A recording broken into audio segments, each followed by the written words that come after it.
Because of the safety margin contained within the net performance figures, it is the net performance rather than the gross performance which is written into the airplane flight manual for use in airline operations. This means that the published data within the flight manual ensures that for over 99.99994% of the time, the performance achieved will be better than published. In order to determine this performance standard, the authorities will not, of course, carry out 1,000,000 landings or takeoffs. Rather, they will have statistical data stretching back for many years and from many aeroplanes.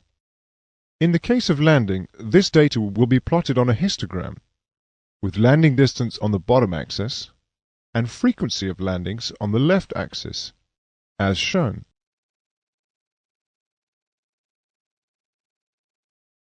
There will of course always be a few good pilots who carry out very short landings, just as there will be a few who carry out very long landings. But most landings will of course be of a similar distance to that shown by the top of the bell shape on the curve. This is the average performance, which can be effectively considered as the gross performance. Through statistical analysis, the authorities are then able to extrapolate what will be the worst landing in 1,000,000 landings. This then becomes the level for the net performance. There will be a particular value that separates the net and gross landing distances. This value is known as the safety margin or safety factor. Knowing this safety factor enables us to make the necessary adjustments to gross performance data so we may calculate the net performance data. We will discuss this in more detail later.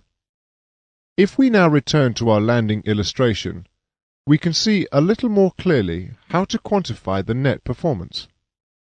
Shown here is the gross landing distance.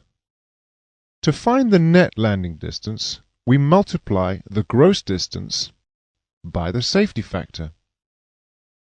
You will be required to do this on a number of occasions throughout this course and in your aircraft performance exam. It is therefore important to understand where the safety factor has originated from.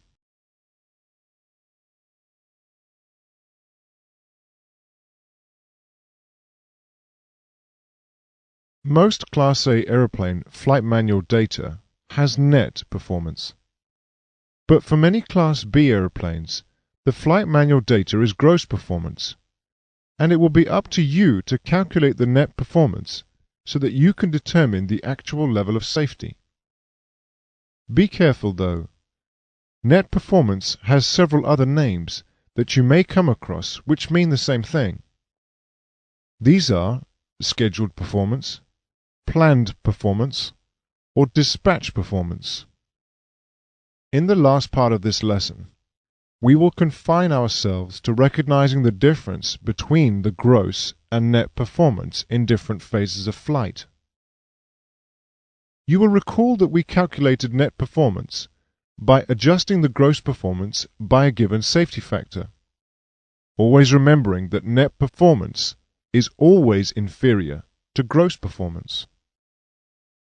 Shown on screen is a takeoff using gross performance data, i.e., the gross takeoff distance.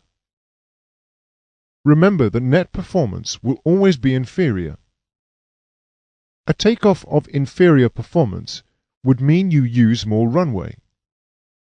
Therefore, the net takeoff distance is longer than the gross takeoff distance, as shown. Let us now examine gross and net performance in a climb. Shown on screen is an aeroplane's gross climb gradient.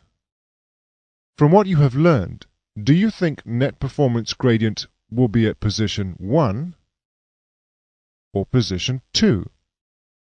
Remember, net performance is always inferior to gross performance. Click on the number you think is the correct one.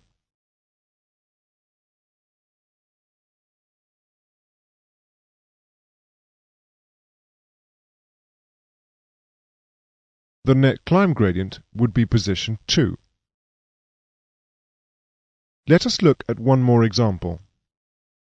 If the landing we see here represents the net landing distance, then will landing 1 or landing 2 be the gross landing distance?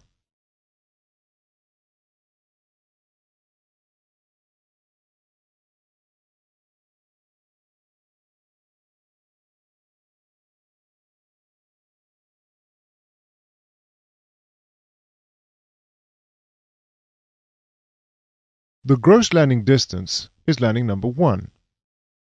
Hopefully, you will now be able to manually adjust the gross performance values using a given safety factor to obtain the net performance values, or vice versa. As a general rule, you will have to do this anytime you use Class B performance data. This will be covered and practiced when we encounter such situations, but you may need to come back to this lesson to refresh your knowledge of the core differences between the different performance standards.